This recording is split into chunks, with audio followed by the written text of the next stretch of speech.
Greetings. In this quick video, I want to help you troubleshoot a Texas Instrument calculator that no longer turns on. You've tried multiple times and it will not turn on. Now, it doesn't matter what model that you have. This particular one's an Nspire CX CAS, but you might have another one. You might have a TI-83, 84, a premium.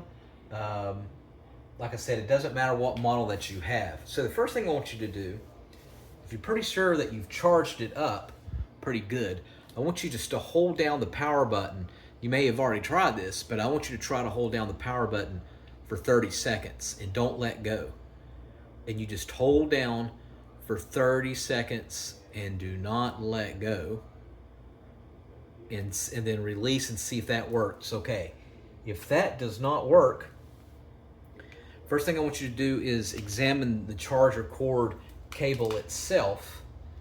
And let's say you've been hooking it up to a laptop or a computer. Actually hook it up to the wall.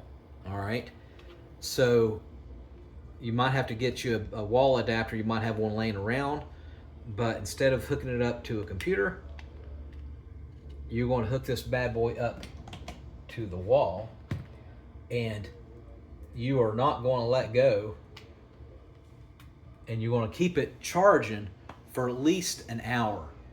Just keep it plugged in for an hour. Come back, and then what I want you to do is unplug it, and then I want you to hold down the power button for 10 seconds and then let go. All right, if that doesn't work, plug it back in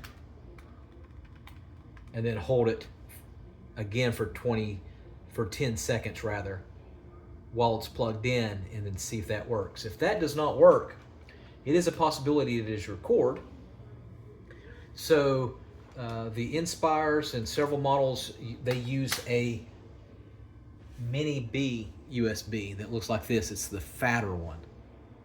All right, and so the ones that use that is the TI-84 Plus CE, TI-83 Premium CE, the TI-Nspire CX, and the TI-Nspire CX CAS uses the fatter ones, the mini. All right, and then some of the newer models actually use the micro, which is a smaller one, smaller, and the ones that use that is the TI-84 Plus CE, and the TI-83 Premium CE will use this one. But what I want you to do is replace the power cord. All right, buy a brand new one, or look around your home and see if you got another one, and then do the same thing. Plug it into the wall and then see if that will work. A lot of times that will work.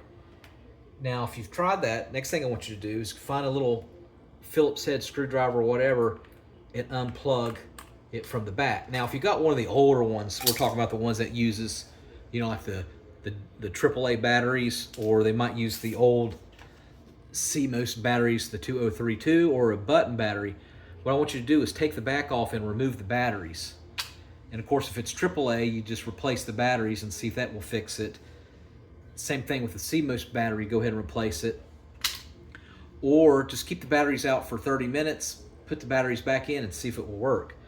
On this one, with the Nspire, remove that battery, and then we're going to keep it for about 30 minutes without the battery in it. All right, and then put the battery back in, like that, and then see if that works. If that does not work, you already tried a new power cord. They do sell these on eBay, and I believe on Amazon as well. You can buy a new battery because they usually last about 3 to 5 years, and then see if that works. All right, if you've tried everything and you're ready to throw it in the trash, and you're done with it, all right, and you're just completely done with it, you're ready to throw it in the trash, one thing you could do is you can do the nuclear option. And so what the nuclear option is actually putting it in the freezer. And of course it's powered off because it's not turning on anymore. And what we're going to do is you can actually wrap it up in a plastic freezer bag. I'm just doing this for demonstrations. Wrap it up in a freezer bag and keep it in here for about 6 hours in the freezer. All right, take it out and then let it get to warm, regular room temperature. Don't try to turn it on until it gets to room temperature after 30 minutes, and then try to power it back on and see if that works. A lot of times the freezer method will actually change the chemistry of the battery, but also the components inside. And I've actually revived some Texas Instrument calculators by doing that. Again, that is your last resort. You're ready to throw it away. All right, so you're doing that one at your own risk. All right, let me know in the comment section if one of these methods worked, and make sure you subscribe.